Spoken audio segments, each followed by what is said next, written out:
Bon, franchement, je partage parce que j'adhère tout simplement au discours de ce monsieur. En un mot, il a dit une chose très importante. Arrêtez l'hypocrisie. Comment voulez-vous sauver la planète, l'environnement, lorsque vous détruisez l'humain? Toute charité ordonnée commence par soi-même. Avant de sauver les arbres, sauvez-vous d'abord. Avant de vouloir sauver les autres espèces de vie, rassurez-vous que vous prenez déjà soin de votre propre espèce. Nous avons des dirigeants qui prennent plaisir à détruire des humains et qui veulent planter des arbres. Donc on détruit des humains, on plante des arbres. Arrêtez l'hypocrisie. Tshisekedi a raison. Les dirigeants africains devraient se préoccuper d'abord de la situation en RDC avant d'organiser des sommets de climat. Maintenant, si vous voulez organiser des sommets sur le climat, des trois je ne sais quoi, faites-le après avoir montré votre engagement sur les priorités. Les massacres en RDC, à l'est de la RDC, c'est quand même plus qu'une priorité. Donc arrêtez l'hypocrisie. On écoute le président Tshisekedi.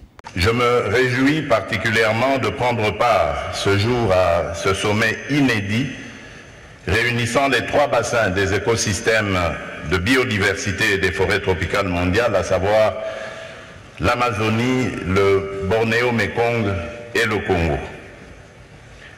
À ce propos, j'aimerais d'abord adresser mes félicitations pour cette merveilleuse initiative et mes remerciements à son Excellence, M. Denis Sassou Nguesso, président de la République du Congo,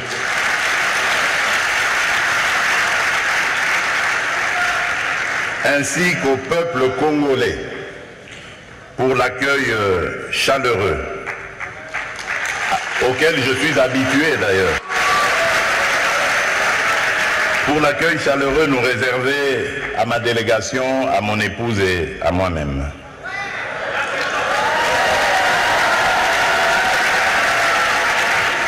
Je tiens également à remercier l'ensemble des experts des différentes délégations qui, au cours de ces derniers mois, ont travaillé sans relâche pour matérialiser ce grand événement.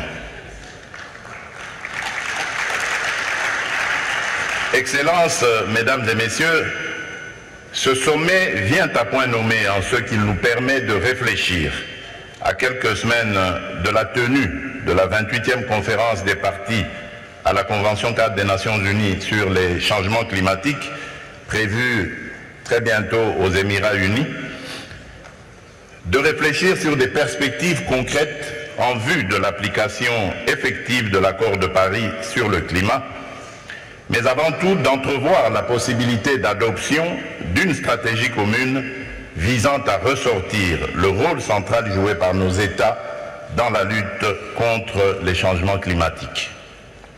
En effet, bien que la grande messe sur le climat approche à grands pas, ce sommet, appelé communément de nos vœux, consiste plutôt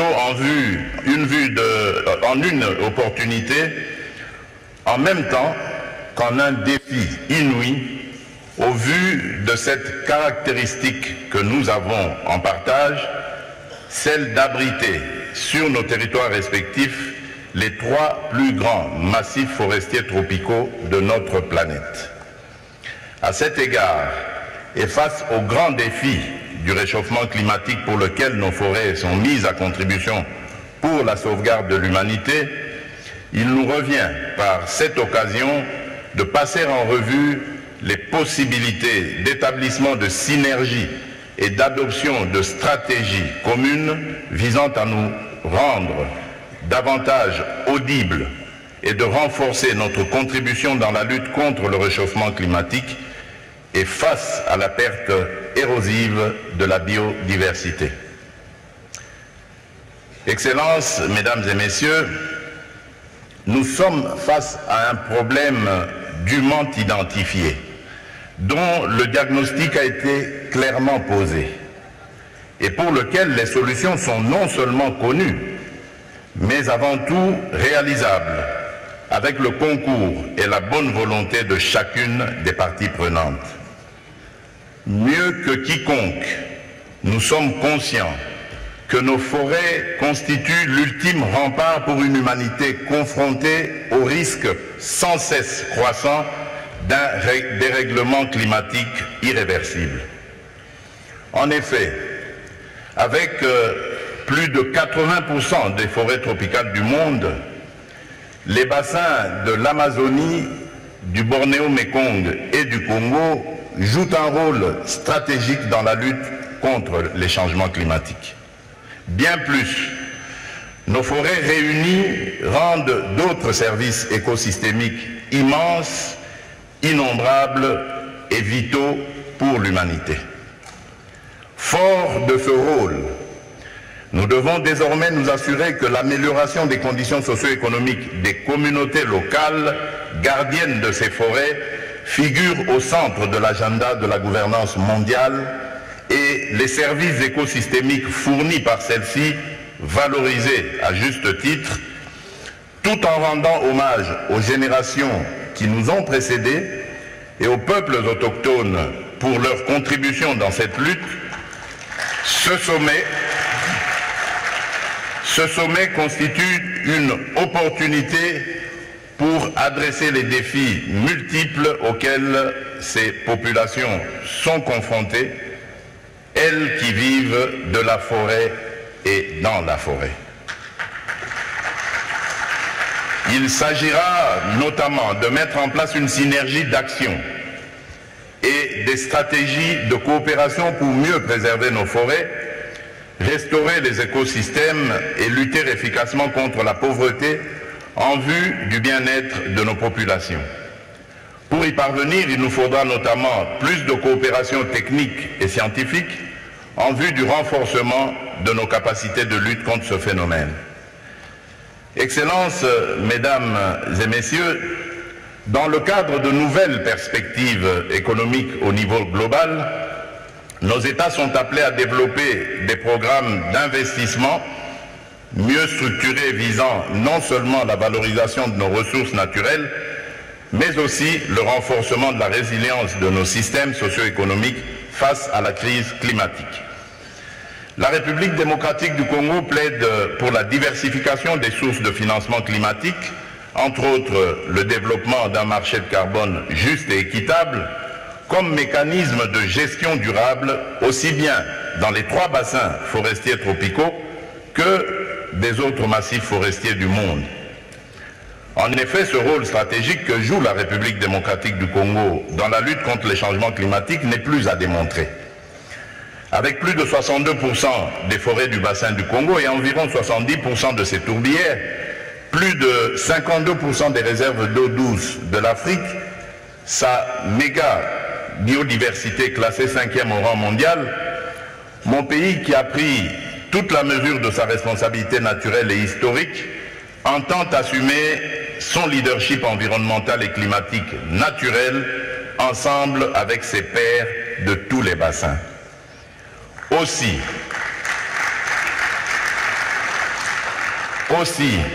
la République démocratique du Congo ambitionne de jouer un rôle majeur dans la transition écologique mondiale, car disposant des minerais et ressources énergétiques indispensables pour ce faire.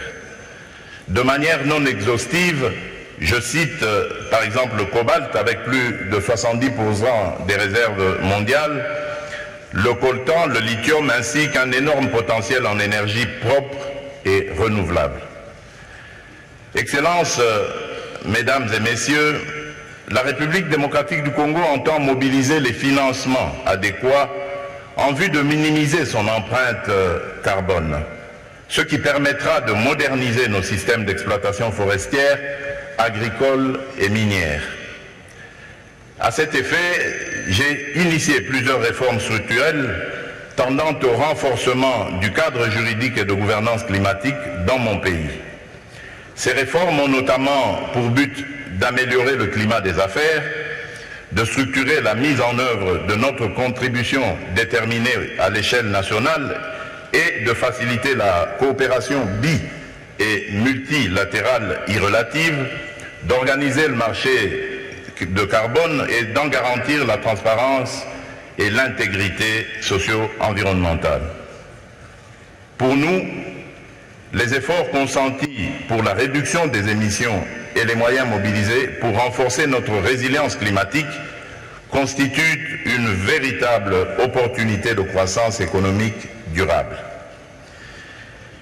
Excellence, Monsieur Denis Sassou Nguesso, Président de la République du Congo, Excellences, Mesdames et Messieurs les chefs d'État et de gouvernement ainsi que les représentants des chefs d'État, Mesdames le secrétaire général des Nations Unies, ici représenté, Mesdames et Messieurs les chefs de délégation et chefs de représentation diplomatique, Mesdames et Messieurs, distingués invités, la République démocratique du Congo appelle à la collaboration effective entre les trois bassins qui représentent 80% des forêts tropicales mondiales et qui équilibrent le bilan carbone de la planète.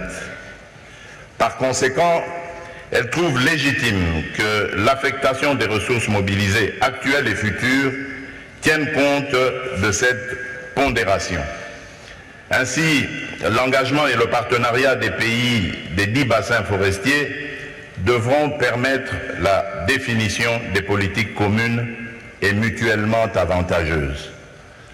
Mesdames et Messieurs, avant de conclure mon propos, permettez-moi de réagir à la très brillante prestation de notre frère le président William Ruto, qui malheureusement s'est un petit peu déplacé, mais également de notre frère le président Brice Oligui, sur la nécessité d'être unis et les avantages qui en découlent. Je suis un panafricaniste convaincu.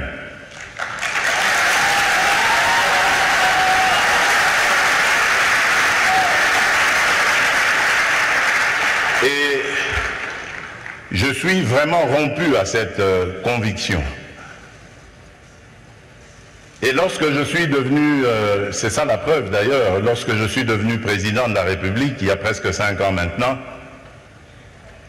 la première destination à laquelle j'ai réservé mes déplacements, c'était l'Afrique. J'ai commencé par le Kenya, à l'époque du prédécesseur du président Ruto, puis je suis passé par l'Angola et je suis arrivé en République du Congo, chez notre aîné, puis j'ai fait le Rwanda et l'Ouganda, et depuis lors,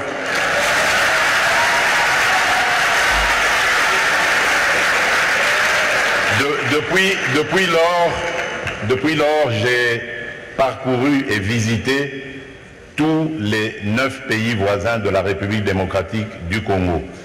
Il paraît que je suis le premier président à l'avoir fait. Qu'à cela ne tienne, mon but était de parler à tous mes interlocuteurs, mes pairs, de la nécessité que nous avons de vivre en paix, de vivre unis et de développer des projets qui vont être à l'avantage de nos populations respectives. Et je suis en mesure de vous donner, pour chaque pays que j'ai visité, chaque pays voisin, les projets sur lesquels nous avons commencé à parler, à nous organiser pour les développer. Donc c'est vous dire l'attachement que j'ai à la paix et à l'unité des peuples d'Afrique. Mais, car il y a un mais,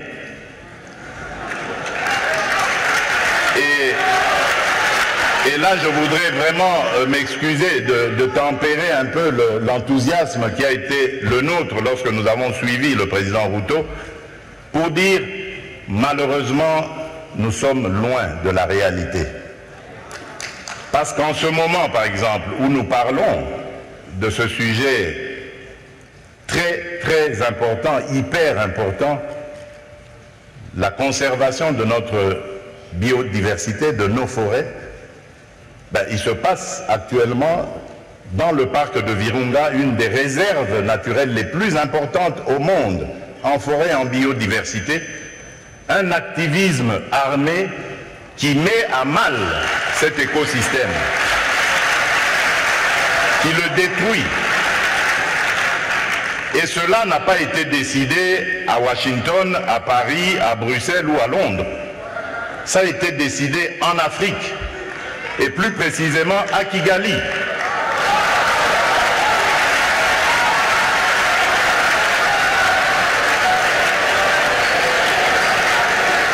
C'est l'œuvre d'un frère africain. C'est pour vous dire que nous devons bannir l'hypocrisie qu'il y a entre nous.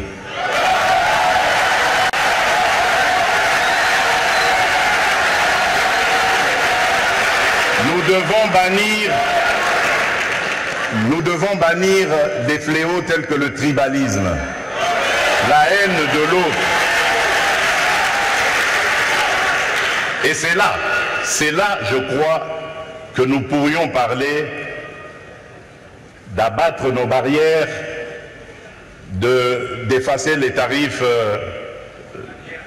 douaniers, etc. Tout simplement parce que, malgré nos engagements, rappelez-vous, à l'Union africaine, l'horizon 2020 était l'objectif pour faire taire les armes en Afrique. C'est devenu une chimère. Et nous ne nous en offusquons pas. Nous ne condamnons pas. Et tant que ce sera comme ça, il faudra oublier toutes les bonnes initiatives telles que celles préconisées par le président Ruto. Nous devons avoir le courage de nous regarder entre Africains, les yeux dans les yeux.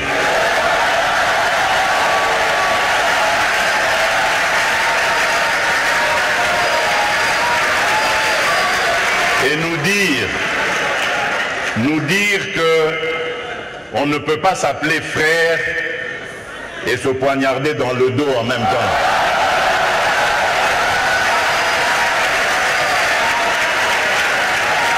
Nous devons arrêter de rejeter nos responsabilités sur les étrangers non africains. La colonisation, ça fait une soixantaine d'années qu'elle allait terminer en Afrique. Ceux qui nous avaient colonisés, divisés, aujourd'hui ils ont compris le sens de la paix. J'en veux pour preuve la France et l'Allemagne, pour ne citer que ces deux pays, qui étaient les meilleurs ennemis dans le passé et qui sont les meilleurs amis aujourd'hui, le moteur de l'Union européenne. Tant que nous ne réfléchirons pas comme ça, eh bien ces gens-là, ces amis, ces partenaires à qui nous rejetons toujours la faute, ils continueront à nous prendre pour des irresponsables, ils ne nous respecteront jamais.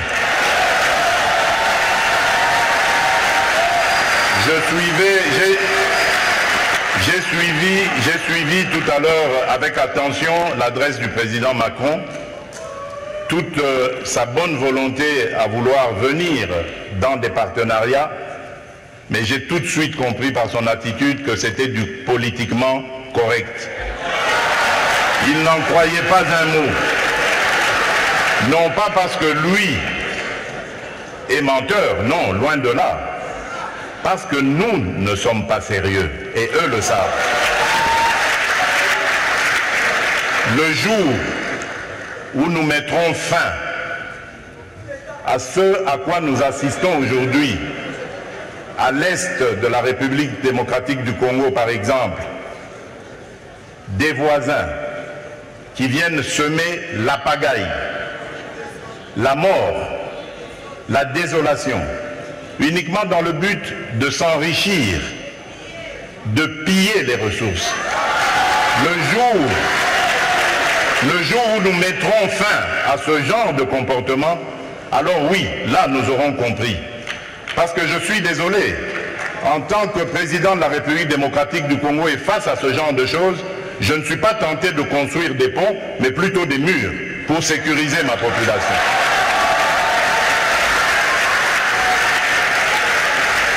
Et donc, pour clore mon propos et aussi le petit écart que j'avais fait de mon discours, Je formule le vœu que les assises de Brazzaville lancent un nouveau départ pour la gestion durable de nos forêts, l'amélioration des conditions socio-économiques de nos populations et une meilleure protection de la planète. Je vous remercie.